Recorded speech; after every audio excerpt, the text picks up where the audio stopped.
All right. Good afternoon.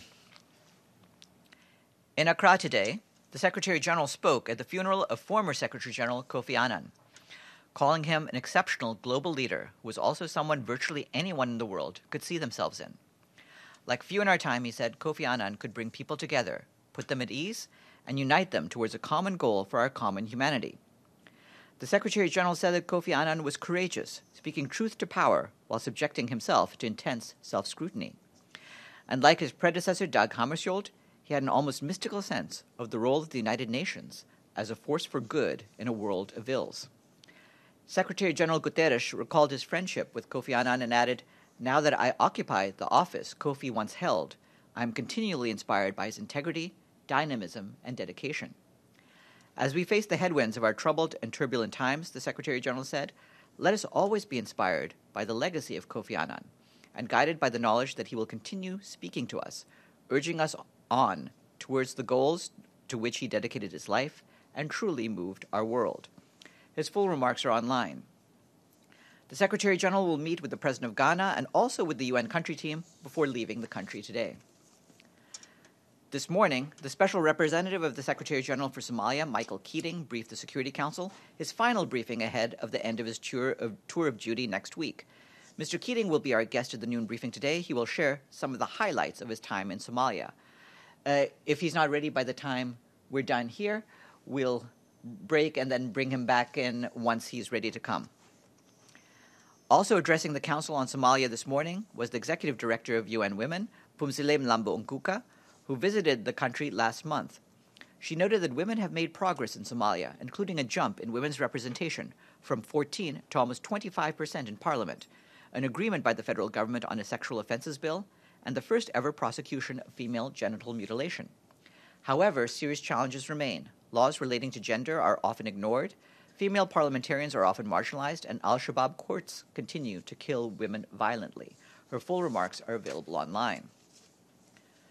Moving on to South Sudan, the Special Representative of the Secretary General in that country, David Shearer, welcomed yesterday's signing in Addis Ababa of a revitalized peace agreement by all parties to the conflict. In a statement, Mr. Shearer noted that while the signing of the peace agreement is a single step on the road to enduring peace, it is the one that lays the foundations for all that must follow. He particularly acknowledged the efforts of the Intergovernmental Authority on Development and the governments of Sudan and Ethiopia, who have championed negotiations over the past few months and shown true leadership in bringing the parties together to sign a new agreement. Highlighting a continued lack of trust between the parties, Mr. Shearer stressed the need for the engagement of the UN and the international community in assisting genuine reconciliation and peace-building. He added that a genuine commitment to peace and concrete actions to implement the agreement would encourage the people of South Sudan to move back to their homes, to lead lives that are safe and self-reliant. The full statement is available online. The Special Envoy for Syria, Staffan de Mistura, will meet with senior officials from Egypt, France, Germany, Jordan, Saudi Arabia, the United Kingdom, and the United States tomorrow in Geneva. The Special Envoy will host a joint meeting with the 7 delegations at the Palais des Nations. Meanwhile, we continue to be concerned about the safety and protection of 3 million women, children, and men in Idlib and surrounding areas, with intermittent artillery shelling continuing to be reported in southern rural Idlib, southern rural Aleppo, and northern rural Hama. Since the beginning of September, thousands of people have been displaced, following a recent escalation of hostilities in northwest Syria. The UN urges all parties to respect their obligations under international humanitarian law and to take constant care to protect civilians and civilian infrastructure, including humanitarian personnel and assets. Today, the humanitarian coordinator for Yemen, Liz Grande, said the situation in Hodeidah has deteriorated dramatically over the past few days, and that families are absolutely terrified by the bombardment, shelling, and airstrikes. People are struggling to survive, said Ms. Grande. More than 25% of children are malnourished, 900,000 people in the governorate are desperate for food, and 90,000 pregnant women are at enormous risk. She added that parties to the conflict are obliged to do absolutely everything possible to protect civilians and civilian infrastructure, ensure people have access to the aid they are entitled to and need to survive.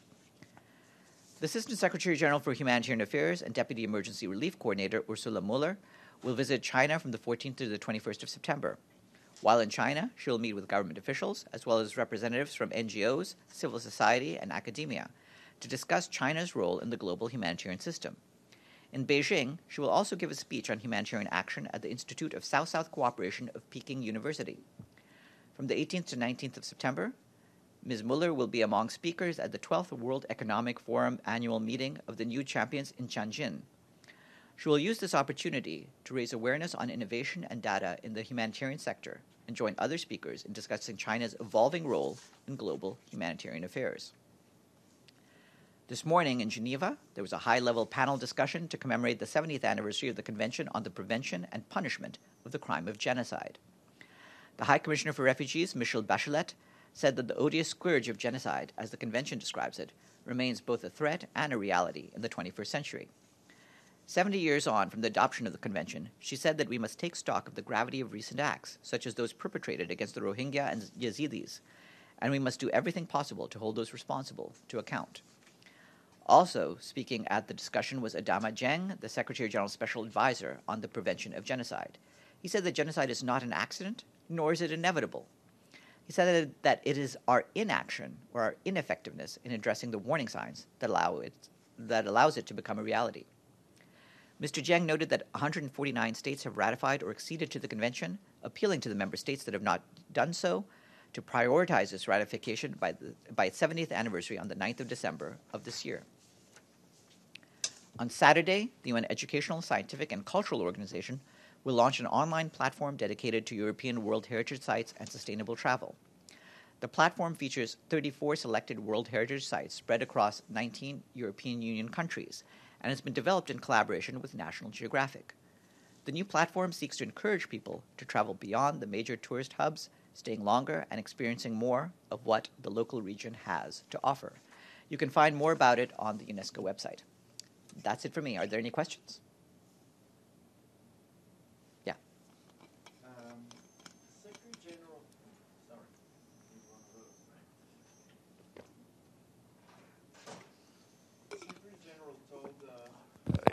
Secretary General, one third time is yeah.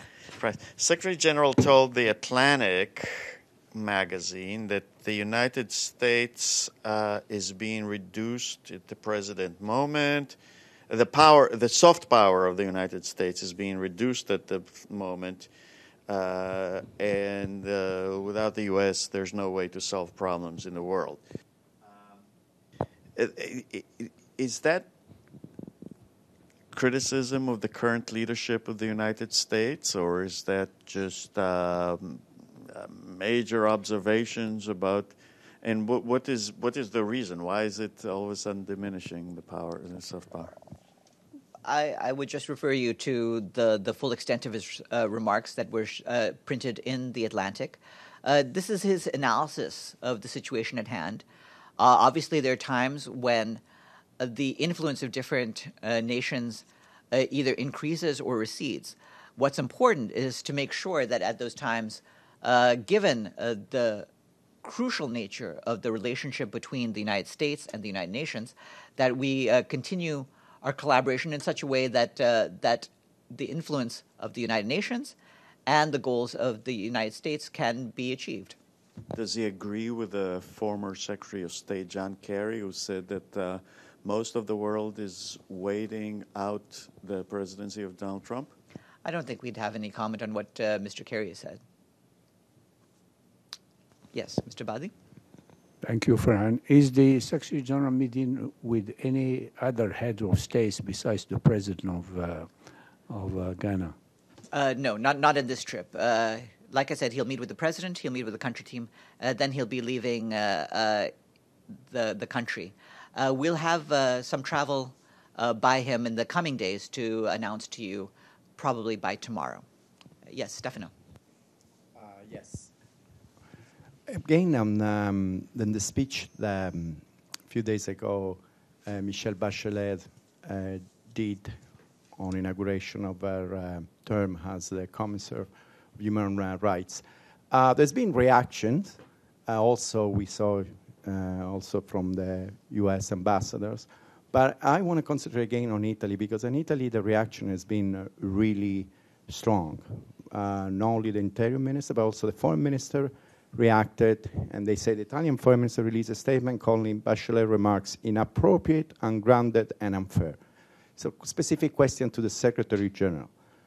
Does he think that not in the last years, I just say in the last few months, 2-3 months, Italy has respected human rights when it has to do with migrants and refugees, or not? Just that. The concerns raised by Michelle Bachelet are the ones that are within her mandate as the High Commissioner for Human Rights, and the Secretary General certainly respects and supports her work as she goes about her mandate. And that's all I would have to say on this for now. So just to make sure if I understood. So he respect and support a statement means that he agrees with this statement? No, with I our said, no, statement? I said he respects and supports the work done by the High Commissioner as she fulfills her mandate. That's her point. She has the right to express the views that she has as High Commissioner as she goes about her mandate. And I'm finishing here.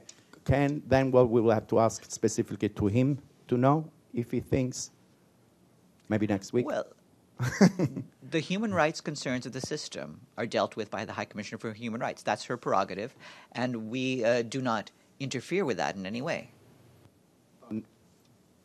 You mean that the Secretary General doesn't speak or doesn't have, he's not concerned about human rights because No, there is... he's clearly concerned about human rights, but it is her right to speak out on human rights concerns as she sees fit, and we support and respect that her ability to do so. Just to say, yesterday we met with journalists on the Hanka Room. We had the pleasure to meet the new president of the General Assembly, Mrs. Maria Fernandez Espinosa Garces. And she did a little speech, but was all concentrated, all focused, I would say, the most, on human rights, of the attention that she wants to give to human rights. So I think that he's one of the major problems of the United Nations. The Secretary General, of course, is concerned. Yes. And we have also made our own concerns known, particularly about things such as the treatment of migrants. But like I said, the views that she's expressed, she's entitled to do, and those are hers. And with that, I believe I will have an announcement to read, just to let you know that we do have an appointment. The Secretary General today announced the appointment of Armida Salsia Alisjabana of Indonesia as Executive Secretary of the UN Economic and Social Commission for Asia and the Pacific, ESCAP. She will succeed Shamshad Akhtar of Pakistan, to whom the Secretary General is grateful for her commitment and dedicated service to the organization. The Secretary General is also appreciative to Mr. Hongju Ham, who will continue to serve as Acting Executive Secretary until Ms. Alisjabana assumes her position. Ms. Alisjabana is currently Professor of Economics at the University Pajajaran in Bandung, Indonesia, a position she assumed in 2005, and we will have a bio for you in our office. Yes? Since you're talking about nomination, the Secretary General very recently has nominated a new Commissioner of Human Rights. Shortly after the nomination, yesterday, Ambassador Haley criticized Bachelet in no uncertain terms. Are you concerned that the U.S. is criticizing a nominee that the Secretary General favored so highly so soon after her assuming office? Well, as your colleague just showed a few minutes ago, it's clear that whoever occupies the position of High Commissioner for Human Rights will get criticism from different member states at different times. That's to be expected, and frankly, over the years, we have had to deal with this for anyone who has been the High Commissioner for Human Rights. The Secretary General continues to have full confidence in Michelle Bachelet. She is someone whose excellent record over the years, including at the UN, has demonstrated her abilities to deal with these sorts of issues. And, of course, we'll continue to support her as her work proceeds.